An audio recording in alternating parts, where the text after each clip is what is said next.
What are the Pirates doing? What are the Pirates doing? What do they want?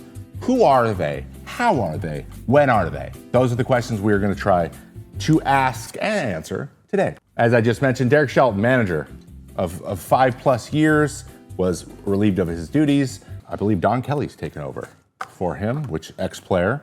Maybe he was lined up to be the next guy. Not quite certain, but I want to determine how much of it had to do with Derek and what Derek did, or how much does it have to do with the Pirates and what they do all the time, or maybe more aptly, what they don't do. They stuck with Derek Shelton for 5 years, okay, 5+ years. He had a record of .306 and .440. I don't believe there was a winning record in there. At no point was there a winning record. I don't think that's fully his fault. They have lots of big glaring issues. They do things that good teams do well, really poorly. And they don't seem to focus on it too much either. And we're gonna get a little bit more into the weeds.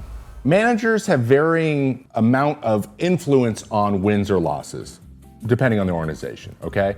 Some organizations are run very, very heavily from the front office and from the analytics department. Some are run very, very heavily from the manager, and most are some sort of combination of the two. The number one thing you need, though, is a good rapport between all those levels. You are comfortable communicating and making sure that everyone's on the same page. You're carrying out the plans that you guys set forward before the game started, before the season started, or whatever it is. By all accounts, that is what's happened.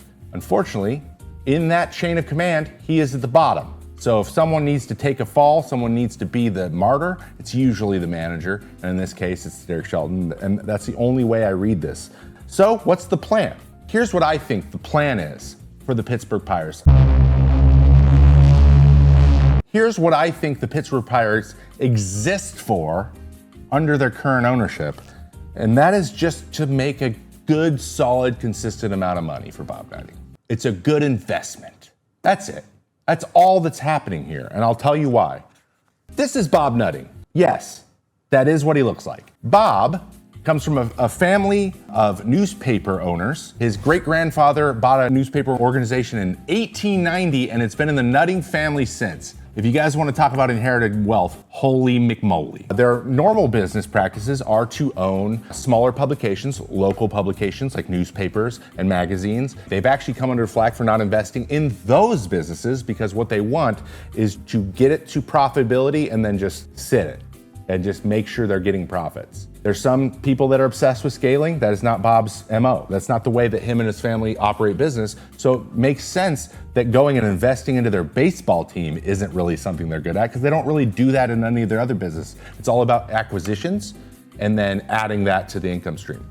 That's a viable business strategy.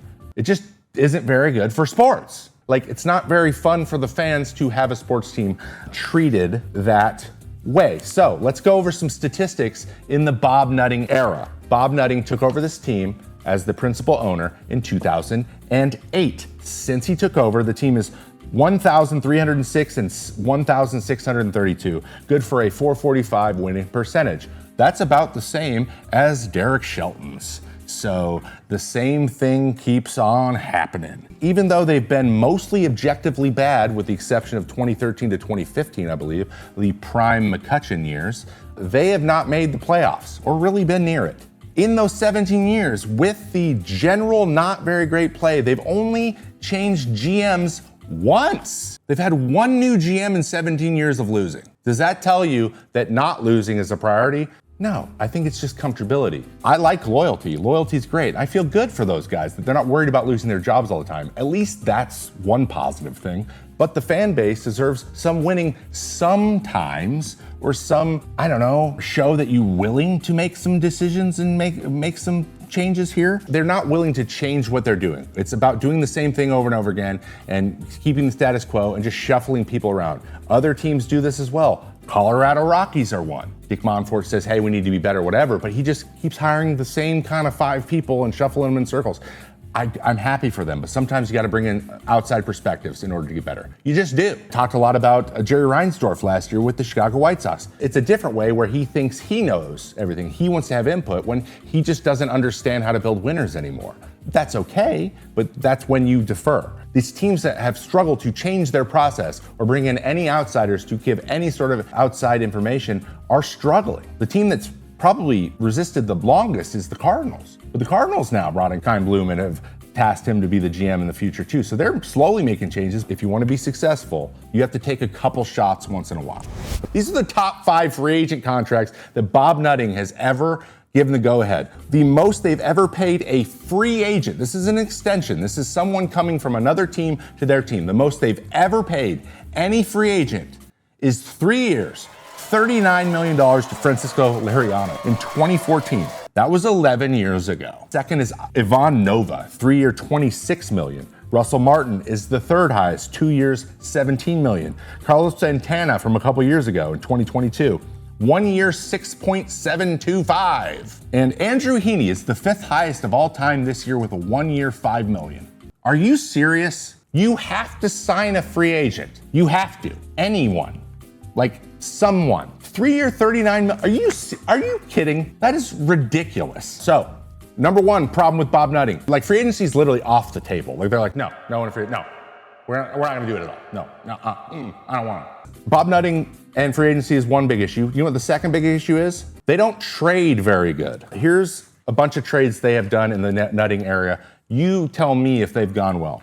Chris Archer for Travis Glasnow, Austin Meadows, and Shane Baz in 2018. Not great. Garrett Cole traded for Joe Musgrove, Colin Moran, Michael Felice, and Jason Martin. Joe Musgrove had some good innings there, but I would say Garrett Cole going over and becoming a Cy Young caliber pitcher immediately would be an indictment of the Pirates and a big check in the Astros side of things. They also traded Andrew McCutchen away for Brian Reynolds and Kyle Crick.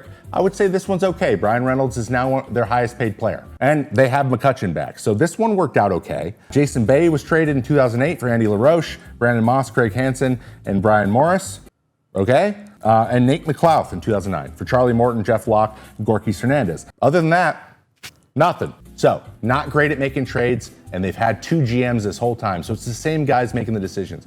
But they also don't draft very well. Here's the last 10 years of first rounders. One caveat, Paul Skeens is in here. Paul Skeens was a duh. Like, I'm not giving anyone credit for knowing Paul Skeens was gonna be Paul Skeens. Like, that's crazy. He's insane. He's insanely good, and it surprises absolutely no one he's this good. But here are their last 10 years of first rounders, okay? We have Connor Griffin and Levi Sterling in 2024. 2023 was Paul Skeens. 2022, Tamar Johnson, still an opportunity to be a very good player. Thomas Harrington. Henry Davis, 2021, he is the backup catcher right now. Nick Gonzalez is their current shortstop in 2020 with Carmen Lazinski, who is currently starting pitching for them. Quinn Priester and Sam Asiani were 2019. 18 was Travis Swaggerty and Gunnar Hoglund. Shane Baz is 2017. Will Craig was 2016. And 2015 was Kevin Newman and Ke'Bryan Hayes. So let me give you some statistics on these. Out of everyone I just mentioned, there's 16 players. They've gotten 23.7 BWAR, almost 24 wins out of every first rounder in the last 10 years. Just so you know, that's on the lower side. You want to hit half of them. 7 of the 16 have never appeared in a big league game for the Pirates. Of the 9 who have, only 4 have a positive WAR. Paul Skeens, Ke'Bryan Hayes, Carmen Lazinski, and Kevin Newman. Everyone else has produced less than replacement level at the big league level. Now, is this drafting or is it development? Well, it's probably both. It's probably both. Because, like I said, the same regime is making the same decisions and have been in the same places. Let me be very clear here. I'm sure they're very nice people. I'm sure they work very hard. I'm sure they have ideas. They're doing their best with what they have, right? Doesn't help when you have an owner that you just simply cannot go to for resources. You can't. He's just not going to do it. But still, other teams that are in that same situation somehow can figure it out, but they can't.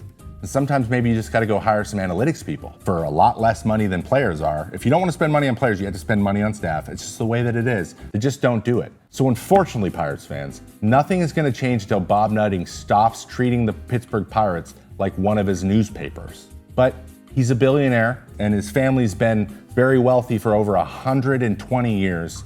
So if you think anything's going to change, it probably isn't. And I'm sorry to say, it is what it is. So what are the Pirates doing? I don't know. We're just chilling.